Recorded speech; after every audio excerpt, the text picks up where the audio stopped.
Hello and welcome to Adarsh academy. भाई आज हम लोग एक नया टॉपिक स्टार्ट करने वाले हैं। देखो मैंने आपको पहले बोला है कि दिसंबर में आने वाला है एसएससी एग्जाम और उसके पहले मैं सारा सिलेबस कंप्लीट करा दूंगा, सारा सिलेबस खत्म करा दूंगा। और आज जो हम लोग टॉपिक करेंगे वो क्या है? अलजेब्रा। आज इसका इंट्रोडक्शन होगा। आज क्या होगा? इंट्रोडक्शन होगा।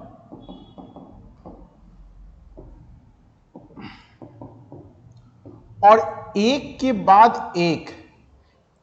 बाद एक वीडियोस आते जाएंगे और लगभग अप्रॉक्सीमेटली मैं आपको बोलता हूं कि आपको मैं प्रैक्टिस कराऊंगा 300 क्वेश्चंस के। 300 क्वेश्चंस के प्रैक्टिस करेंगे हम लोग। और ये आज आपका होता है 13th। आज जो हम लोग आज जो डेट है वो क्या है? 13th of October. और ये 300 क्वेश्चन मैं आपको करा दूंगा 17th अक्टूबर तक। और इस 300 क्वेश्चन के अलावा एसएससी छोड़ो, सीएचएसएल छोड़ो, जितने भी इस लेवल के एग्जाम हैं उन सारे एग्जाम्स में इस 300 क्वेश्चन के अलावा कुछ नहीं बनता है, गारंटीड है। प्लस इसके साथ जितने भी कॉन्सेप्ट्स वाले वीडियो या फिर कॉन्सेप्ट पॉइंट्स होंगे वो सब के सब मैं नोटेट करवाते जाऊंगा। ठीक है? मतलब कि एक आपका चैप्टर फुल्ली कंप्लीट हो जाएगा अगर आप सिर्फ मेरे अलजेब्रा के पॉइंट्स को, जितने भी क्वेश्चंस करा रहे हैं उसको देख लो। तो उससे बाहर एग्जाम में नहीं आना है, प्री हो या मेंस, गारंटीड है इस बात के लिए। ठीक है? सबसे बड़ी बात, जो बच्चे जो कि अलजेब्रा का ए भी नहीं जानते हैं, उनको कुछ भी नहीं पता है, वो सिर्फ इस वीडियो को ध्यान से देखो और प्रैक्टिस करो। मैं आपको एश्योर्ड करता हूं, मैं आपको विश्वास दिलाता हूं, मैं आपको भरोसा दिलाता हूं कि पूरा का पूरा अलजेब्रा आपके टिप पे होगा। बस वीडियोस में जो क्वेश्चंस कराऊं, जो कॉन्सेप्ट बताऊं, उसको अच्छे से समझ लो और प्रैक्टिस कर लो। ठीक है? चलो, सबसे पहला कॉन्सेप्ट जो हम लोग बात करेंगे वो क्या है? देखो, जो कि जब हम लोग डिस्कस करते जाएंगे तो उसके बारे में हम लोग को बात करना है, तो बहुत ही मैं एक मैनर में आपको बताता जाऊंगा, बिल्कुल जीरो से मैं आपको बोल रहा हूं एकदम टॉप लेवल तक। जो बच्चे अभी बिल्कुल जो सुन रहे हैं, जो देख रहे हैं कि भाई अलजेब्रा मुझे नहीं आता है, आप सिर्फ इस वीडियो को फॉलो करो, अच्छे से समझो, एक एक बात आएगा, एक एक बात। ठीक है? एकदम प्रभु जय श्री राम का नाम लो और स्टार्ट करते हैं अलजेब्रा। ठीक है? चलो देखते हैं।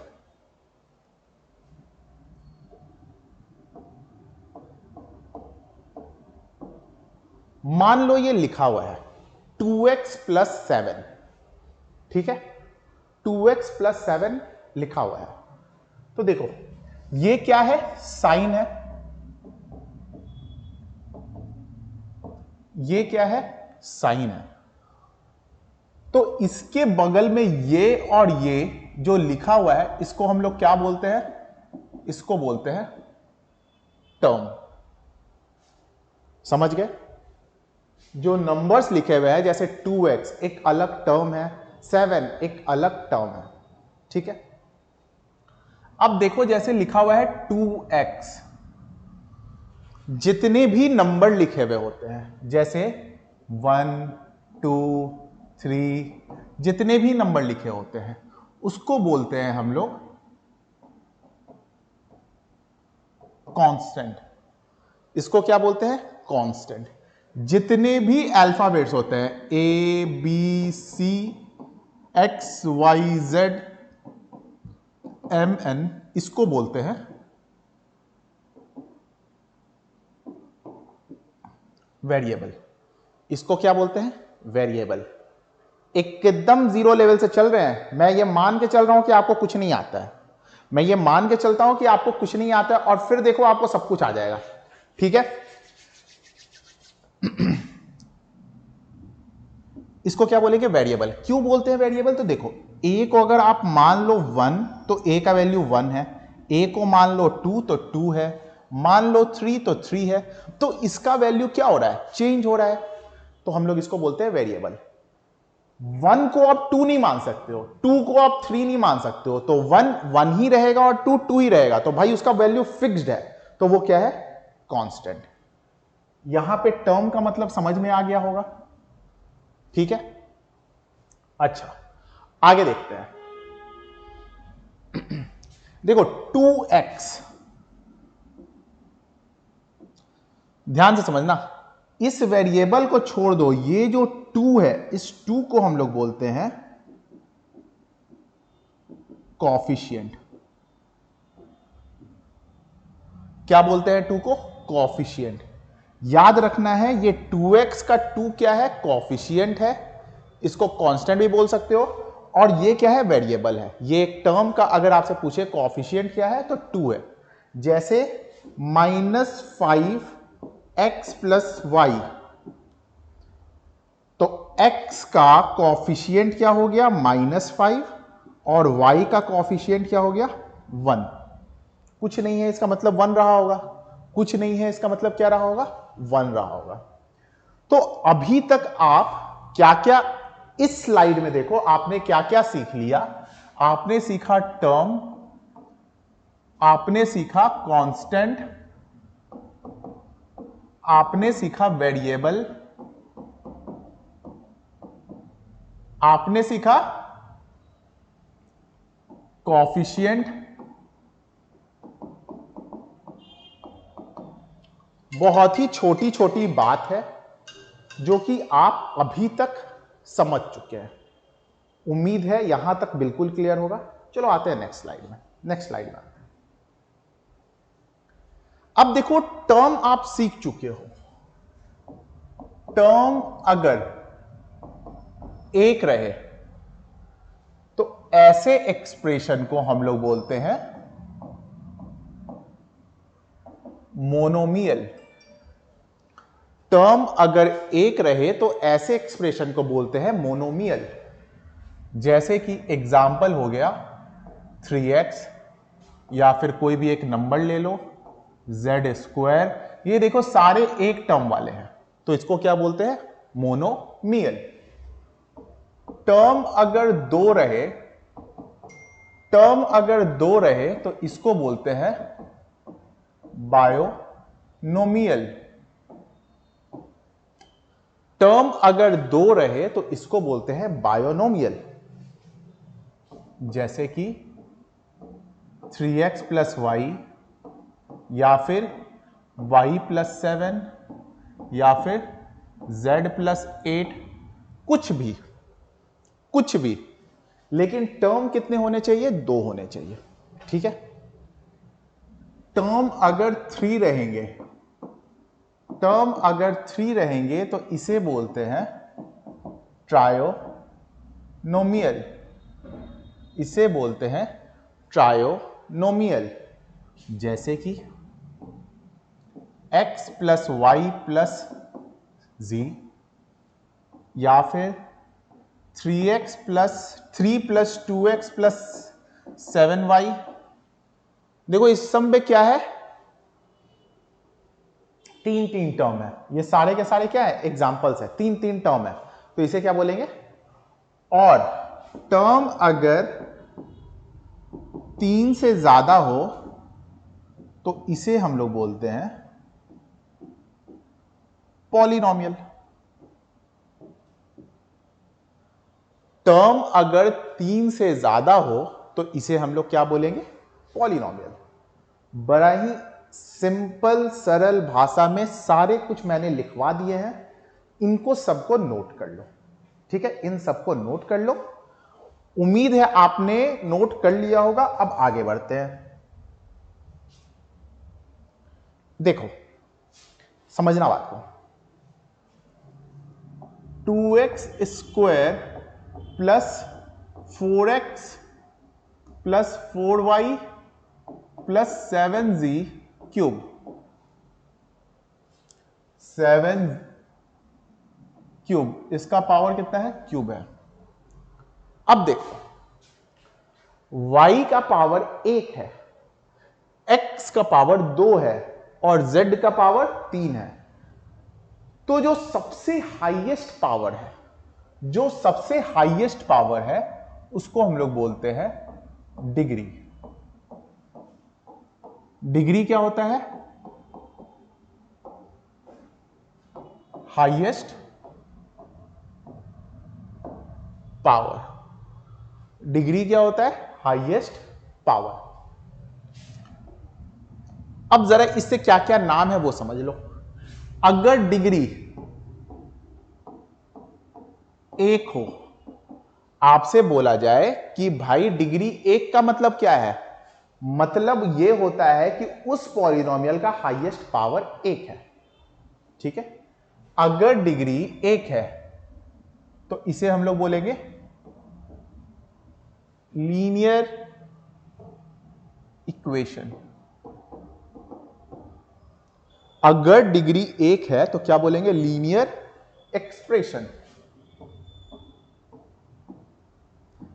अगर डिग्री 2 है तो इसको बोलेंगे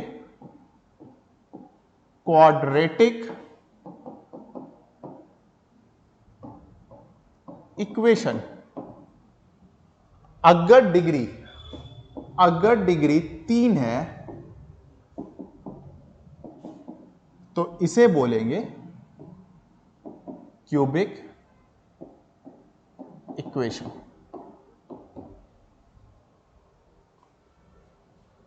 ठीक है, उम्मीद है समझ रहे होगे। चलो आगे बढ़ते हैं। यहां तक एकदम क्रिस्टल एंड क्लियर कॉन्सेप्ट मैंने आपको समझा दिया है। आगे देखते हैं।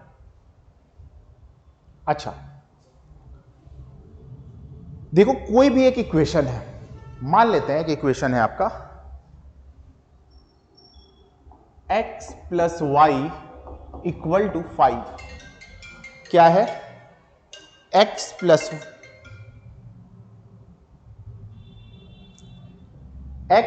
Y equal to 5।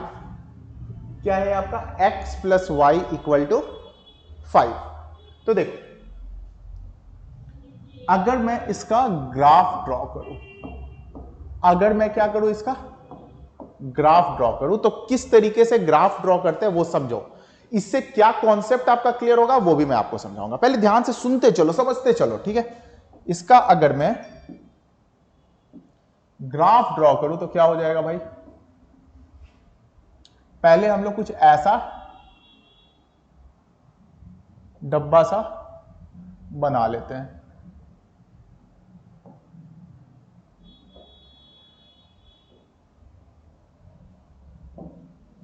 ये x है, ये y है।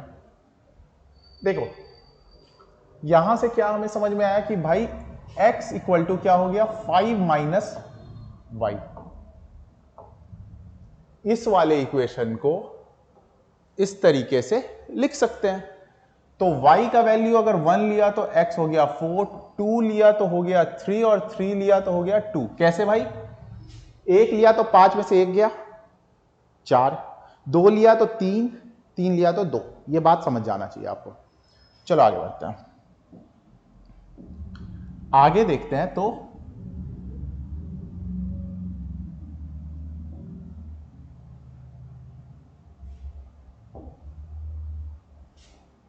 वन 2 3 4 5 1 2 3 4। अच्छा आप जरा देखो 4 1 अगर देखे, ध्यान से समझना पहले। 4 1 तो भाई 4 1 क्या हो रहा है? यहां पे और यहां पे।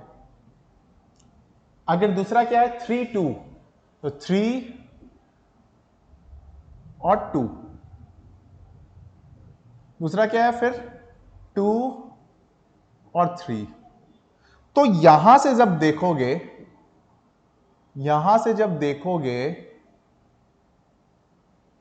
तो एक स्ट्रेट लाइन आपको दिख रहा होगा। ये क्या दिख रहा है आपको? एक स्ट्रेट लाइन दिख रहा है। मतलब कि आपको क्या समझ में आया कि अगर कोई भी लीनियर इक्वेशन दिया हुआ है तो ये हमेशा क्या बनाता है?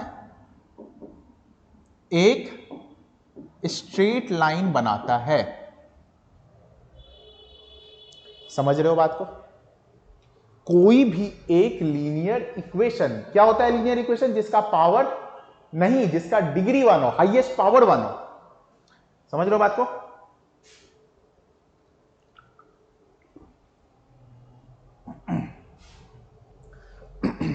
तो भाई कोई भी लीनियर इक्वेशन का जब ग्राफ बनेगा तो वो क्या बनेगा? एक स्ट्रेट लाइन बनेगा।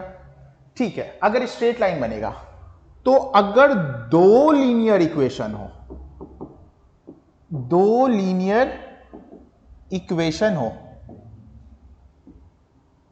दो लीनियर इक्वेशन हो तो इसके लिए कितने स्ट्रेट लाइन बनेंगे? इसके लिए क्या बनेगा? दो स्ट्रेट लाइन बनेगा। बहुत ही सिंपल सा बात है जो कि समझ जाना चाहिए आपको कि भाई एक लीनियर इक्वेशन के लिए एक स्ट्रेट लाइन बनता है, तो दो लीनियर इक्वेशन के लिए दो स्ट्रेट लाइन बनेगा। चलो आगे बढ़ते हैं। देखो, जब भी लीनियर इक्वेशन हम लोग लिखते हैं तो standard form of linear equation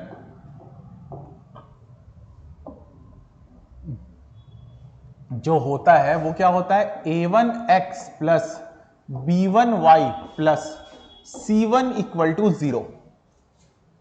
और दो इक्वेशन है तो a2x plus b2y plus c2 equal to 0।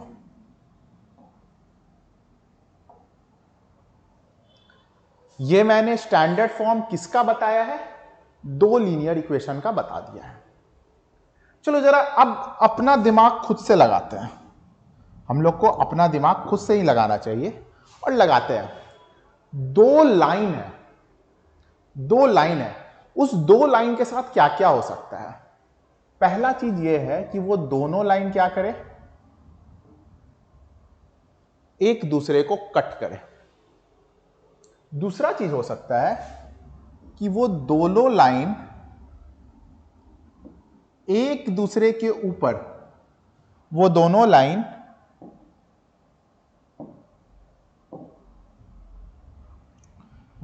Line एक दूसरे के ऊपर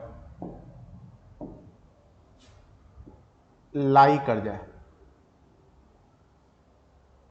समझ रहे होगे? वो दोनों लाइन एक दूसरे के ऊपर क्या कर जाए?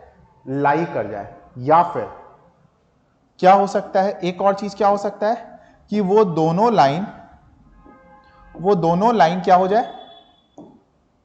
एक दूसरे से पैरेलल चला जाए। क्या हो जाए भाई? पैरेलल चला जाए। तो ये तीन कंडीशन हो सकते हैं। क्या हो सकते हैं? ये तीन कंडीशन हो सकते हैं। क्या क्या कंडीशन है? पहला कंडीशन ये है कि वो दोनों के दोनों क्या हो जाए? एक पॉइंट पे कट हो जाए। वो दोनों के दोनों एक पॉइंट पे कट हो जाए। या तो फिर क्या है कि एक के ऊपर एक दूसरा क्या कर जाए? लाई कर जाए। और तीसरा क्या है कि दोनों के दोनों एक दूसरे से क्या हो जाए? पैरेलल हो जाए। तो देखो, जब एक पॉइंट पे कट करता है तो इसको हम लोग बोलते हैं यूनिक सॉल्यूशन। एक पॉइंट पे कट कर रहा है ना, तो इसको हम लोग क्या बोलते हैं? Unique solution. इसका जो कंडीशन होता है वो क्या होता है, इसका कंडीशन होता है A1 upon A2 is not equal to B1 upon B2। ध्यान से समझना, ये एक पॉइंट पे कट हो रहा है। इसका कंडीशन क्या होता है, A1 upon A2 is not equal to B1 upon B2। दूसरा, एक दूसरे के ऊपर लाई कर जाए, मतलब एक लाइन है, इसी के ऊपर दूसरा लाइन ऐसे आ जाए, भाई इसको बोलते हैं इनफाइनाइट मेनी सॉल्यूशन। इसको क्या बोलते हैं, इनफाइनाइट मेनी सॉल्यूशन। और इसका कंडीशन है A1 upon A2 is equal to B1 upon B2 is equal to C1 upon C2। Infinite many solution का कंडीशन क्या है, A1 upon A2 is equal to B1 upon B2 is equal to C1 upon C2। इसके बाद है कि parallel है। देखो parallel है तो क्या वो दोनों कभी मिलेगा, पैरेलल लाइंस कभी भी नहीं मिलते हैं, पैरेलल लाइंस कभी भी नहीं मिलते हैं, और नहीं मिलते हैं तो कोई सॉल्यूशन नहीं होता है।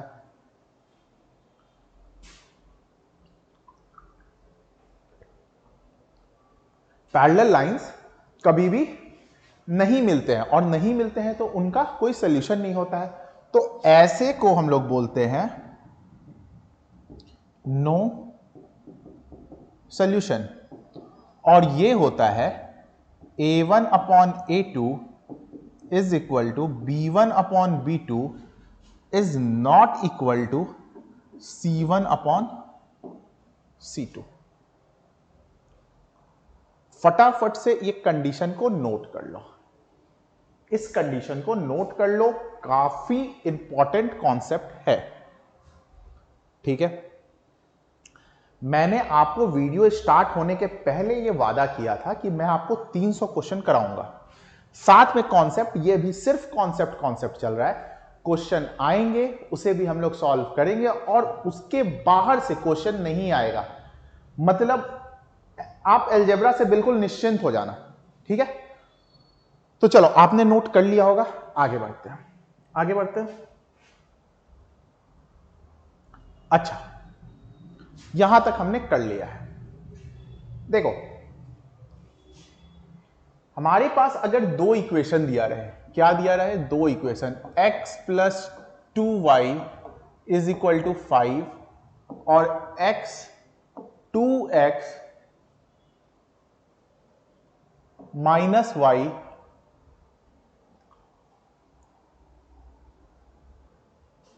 Equal to 3। मान लो ऐसे दो इक्वेशन दिए हुए हैं, मान लो ऐसे दो इक्वेशन दिए हुए हैं, तो देख इस तरह के क्वेश्चन को सॉल्व करने का क्या तरीका होता है। Number 1, substitution method.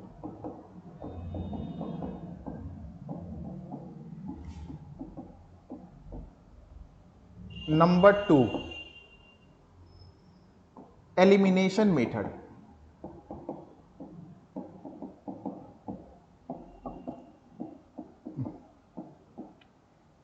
Number 3, cross multiplication method.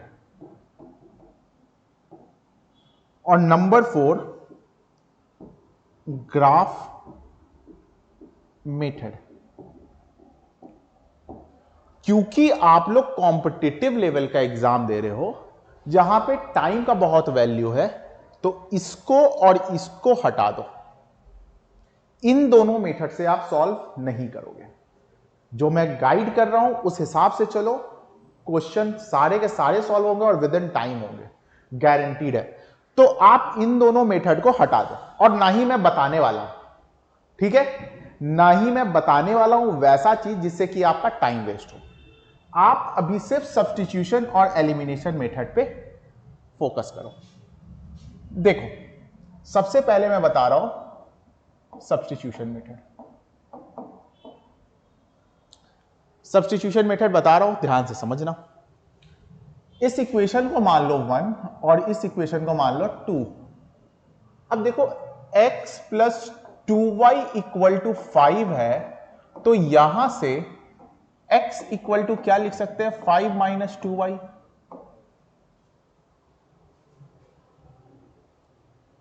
Equation number इसको मान लेते हैं 3।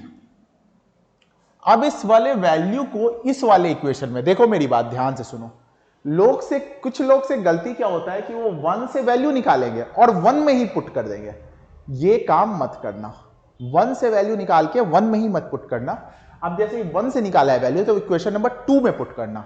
अगर आप 2 से निकाले होते वैल्यू तो 1 में पुट करते हैं, क्योंकि अगर इसका वैल्यू 1 में पुट करोगे तो 0 आ जाएगा, कोई भी सोल्यूशन नहीं आएगा। तो इसको आप पुट करो 2 में। 2 में अगर पुट करते हैं तो भाई क्या हो जाएगा, 2 into 5 minus 2y minus y equal to 3। ये हो गया 10 minus 4y minus y equal to 3। यहां से 7 इक्वल टू 5y और y इक्वल टू 7/5। फिर से 2 into 5 minus 2y minus y equal to 3। भाई 2 को किया 5 से तो हो गया 10, 2 को किया 2 से तो हो गया 4y minus y equal to 3। 7 हो गया, इस 3 को इधर लाया माइनस होके और ये प्लस होके 5y उधर गया, तो y इक्वल टू कितना आ गया, 7/5। अब इस 7/5 को वैल्यू को पुट कर दो किसी भी इक्वेशन में, तो क्या है इक्वेशन 1? इक्वेशन 1 है x प्लस 2y इक्वल टू 5। तो x plus 2 into 7/5 equal to 5, तो x इक्वल टू 5 माइनस 14/5, यानी कि 25 माइनस 14/5 कितना आ गया, 11/5। x का वैल्यू कितना आ गया, 11/5। तो भाई उम्मीद है कि यहां तक तो समझ रहे होगे, यहां तक समझ रहे होगे। चलो देखते हैं एलिमिनेशन मेथड। ये हो गया सब्स्टिट्यूशन मेथड। एलिमिनेशन मेथड जो कि मैं आपको पर्सनली सजेस्ट करूंगा कि एलिमिनेशन मेथड यूज किया करो। इसमें फिर भी टाइम लगा। देखो x प्लस 2y इक्वल टू 5 था। दूसरा इक्वेशन क्या था? दूसरा इक्वेशन आपका था, दूसरा इक्वेशन हट जा भाई, 2x minus y equal to 3। दूसरा इक्वेशन था 2x minus y equal to 3। अब आप क्या करो कि किसी एक को बराबर कर दो। कैसे करेंगे बराबर? ये 2 है, ये 1 है, तो या तो इक्वेशन इसको 2 से मल्टीप्लाई कर दो और इसको 1 से मल्टीप्लाई कर दो, पूरे इक्वेशन को। तो कितना हो जाएगा, 2x plus 4y equal to 10, और क्या आ जाएगा, 2x minus y equal to 3। Sign change कर दो, माइनस प्लस माइनस, ये गया इसके साथ, 5y equal to 7, y equal to क्या आ गया, 7/5। अब वैल्यू पुट करोगे और निकाल लोगे, तो मेरे हिसाब से ये वाला मेथड सबसे बेहतरीन, सबसे सही रहेगा कॉम्पिटिटिव लेवल पे सॉल्व करने के लिए। ठीक है, सब्स्टिट्यूशन बहुत को पता नहीं क्यों पसंद आता है, आता है तो करो, कोई दिक्कत नहीं है भाई। मार्क्स आना चाहिए, टाइम के अंदर सॉल्व होना चाहिए। ठीक है, ऐसा कुछ भी मेरा पर्सनल नहीं है कि भाई इस मेथड को ऊपर करो। उम्मीद है समझ रहे होगे।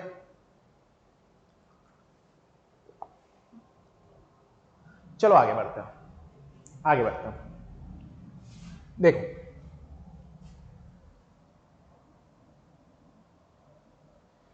एक खास टाइप का क्वेश्चन आता है, और भरोसा करो वो क्वेश्चन ऐसा है कि सब्स्टिट्यूशन मेथड से करो या एलिमिनेशन मेथड से करो। आप अभी मैं जो बता रहा हूं आप एक बार प्रैक्टिस करना। ठीक है, आप सब्स्टिट्यूशन मेथड से करो या फिर एलिमिनेशन मेथड से करो, वो क्वेश्चन कम से कम 2 मिनट से 1.5 मिनट लेगा ही लेगा। तो ऐसे क्वेश्चन से बचने के लिए एक अलग मेथड होता है जिसे बोलते हैं स्पेशल मेथड।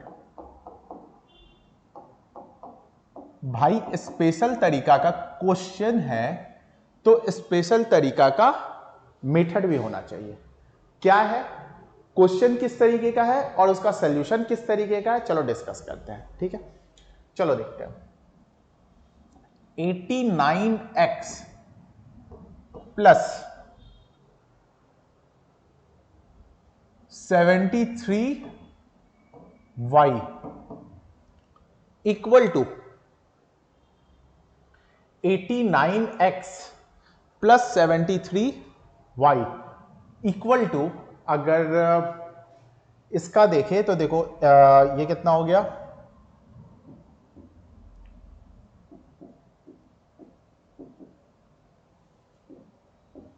235।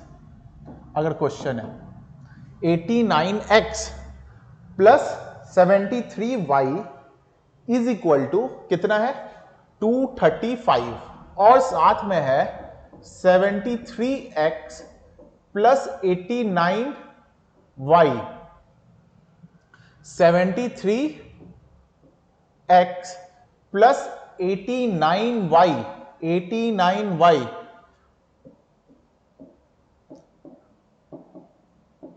Equal to 151। ध्यान देना, यहां पे क्वेश्चन क्या है भाई,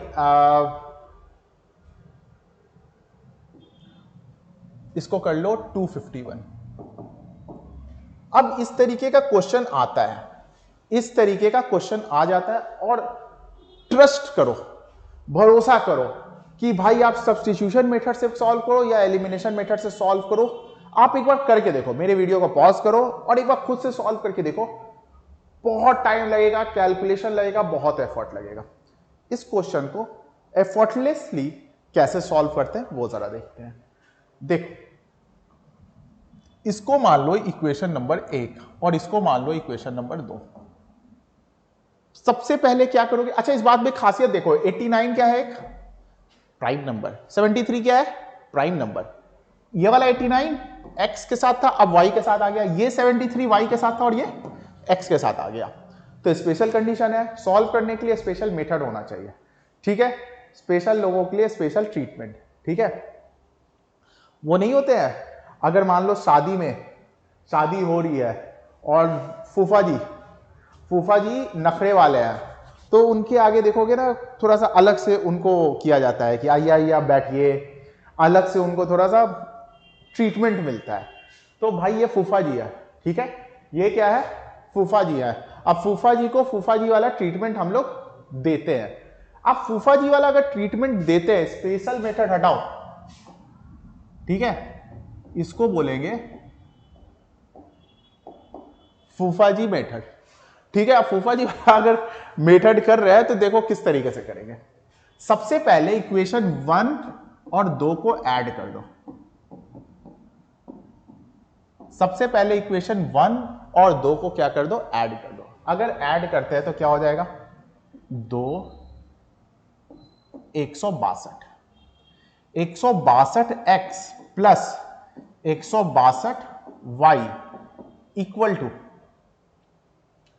162x plus 162y equal to, इधर क्या हो गया, 6 8 4। ठीक है, तो भाई अगर मैं इसमें से 162 को कॉमन ले लूं तो x plus y equal to 486, यानी कि ये कट कर क्या आ गया, ये कट कर आ गया आपका x plus y equal to 3। समझ रहे हो बात को। अब क्या करो, इन दोनों इक्वेशन को माइनस कर दो, 1 माइनस 2। देखो यहां से आया 16x minus 16y equal to, -16, यानी कि x minus y equal to -1। एक क्या है, x प्लस 3 है, तो x plus y equal to 3। तो भाई दोनों इक्वेशन को ऐड कर दो तो ये गया, यानी कि 2x इक्वल टू 2। तो x इक्वल टू कितना आ गया, 1। x इक्वल टू कितना आ गया, 1। और आप अगर इसी इक्वेशन में पुट करोगे तो 1 प्लस वाई इक्वल टू 3, तो y इक्वल टू कितना आ गया, 2। तो आपका वैल्यू क्या आ गया, x इक्वल टू 1 और y इक्वल टू 2 आ गया। तो फूफाजी टाइप क्वेश्चन को सॉल्व करेंगे फूफाजी टाइप मेथड से। उम्मीद है समझ गए होंगे, उम्मीद है समझ गए होंगे। ठीक है, चलो आगे देखते हैं, आगे देखते हैं।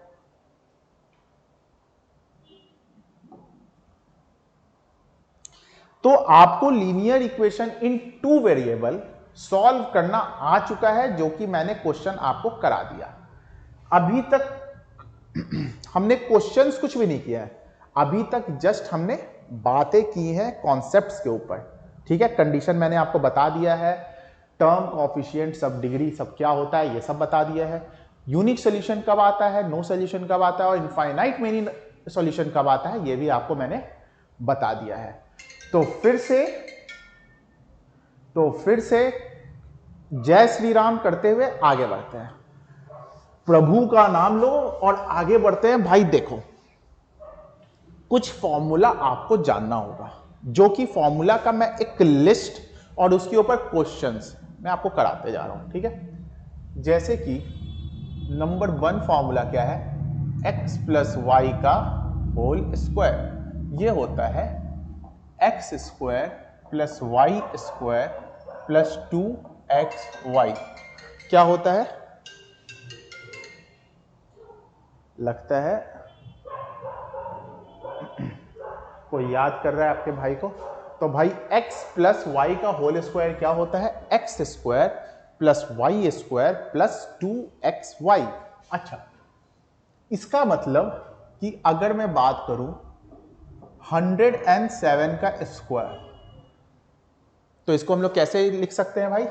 देखो क्वेश्चन नंबर ये पहला x, तो इसको कैसे लिख सकते हैं, इसको लिख सकते हैं 100 प्लस 7 का स्क्वायर। ठीक है, इसको कैसे लिखेंगे, इसको लिखेंगे a square plus b square plus 2 into 100 into 7, मतलब कि 10,000 प्लस 49 प्लस 1400। इसको करेंगे तो क्या हो जाएगा भाई, 11,049। ये हमारा क्या आ जाएगा, आंसर आ जाएगा। तो सबसे पहला फॉर्मूला जो आपको याद करना है वो क्या है, x प्लस वाई का होल स्क्वायर। अब सुनो, फॉर्मूला नंबर 1 जो है वो है x प्लस वाई का होल स्क्वायर।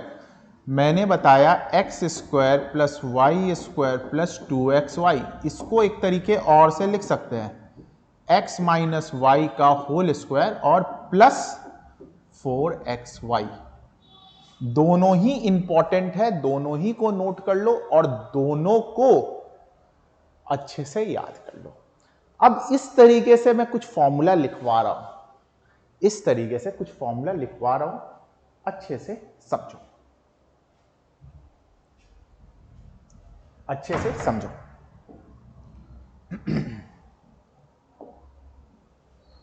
देखो क्वेश्चन सेकंड जो है x माइनस वाई का होल स्क्वायर, ये हो जाएगा x square plus y square minus 2xy और x प्लस वाई का whole square minus 4xy। Number 3 x square plus y square, इसको आप लिख सकते हो x प्लस वाई का होल स्क्वायर माइनस 2xy। और x माइनस वाई का whole square plus 2xy।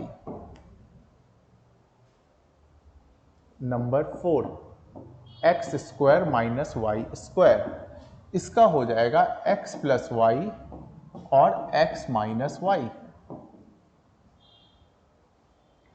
5 x plus y plus z का होल स्क्वायर, जो कि हो जाएगा x square plus y square plus z square plus 2xy plus 2yz plus 2zx।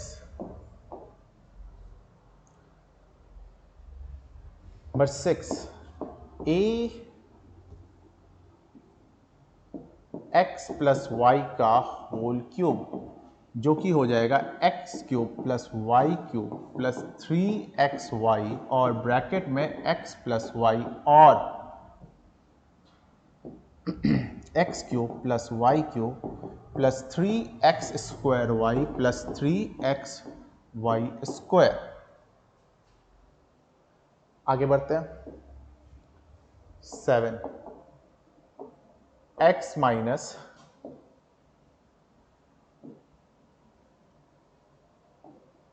Y का whole square, ये हो जाएगा x cube minus y cube minus 3xy और x plus x minus y और x cube minus y cube minus 3x square y plus 3xy square. Number 8 काफी ज्यादा पूछा जाता, अच्छा वो वाला लास्ट में लिखवाऊंगा, x cube plus y cube, जो कि हो जाएगा x plus y into x square minus x y plus y square.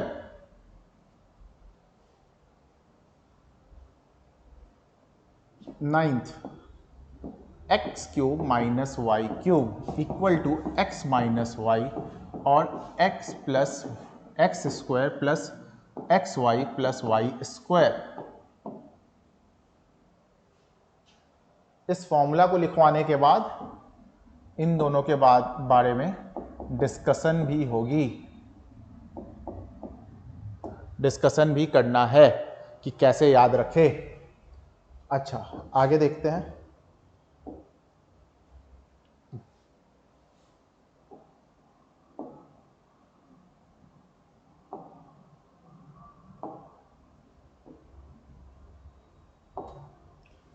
Ten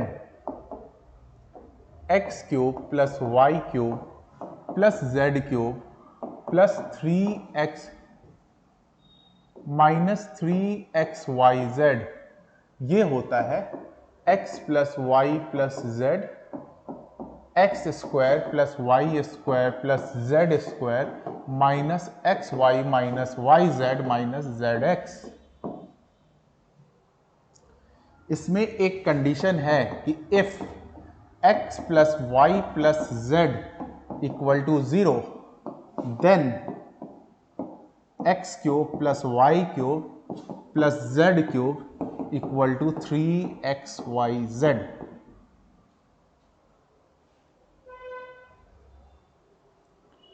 उम्मीद है समझ गए होंगे। इन सारे फॉर्मूले को अच्छे से लिख लेना है भाई, इन सारे फॉर्मूले को अच्छे से लिख लेना है। सारे फॉर्मूले को क्या करना है, अच्छे से लिख लेना है और उसके बाद जो जो प्रॉब्लम होगी उसके ऊपर हम लोग क्या करेंगे, डिस्कस करेंगे। ठीक है, तो ये बहुत ही प्राइमरी लेवल का वीडियो है, जस्ट जिनका जिनका कॉन्सेप्ट बिल्कुल ही लूज है उनके लिए है। इतनी बात को याद कर लेना। अभी वीडियोस आएंगे और 300 का मतलब 300 क्वेश्चन कराऊंगा और उससे बाहर क्वेश्चन नहीं आएंगे। ठीक है, तो अगर अपने भाई को देख के लग रहा है कि वो आपके लिए मेहनत कर रहा है और वो चाहता है आपका कुछ अच्छा, तो भाई मेरे वीडियो को लाइक कर दिया करो, चैनल को सब्सक्राइब कर लो और जितना ज्यादा से ज्यादा हो सकता है शेयर करो। मैं आपके लिए बिल्कुल कभी भी बोलो, मैंने आपको इवन अपना फोन नंबर और मेल आईडी भी दे रखा है, आप मुझे अपने प्रॉब्लम को भेज सकते हो स्टडी रिलेटेड।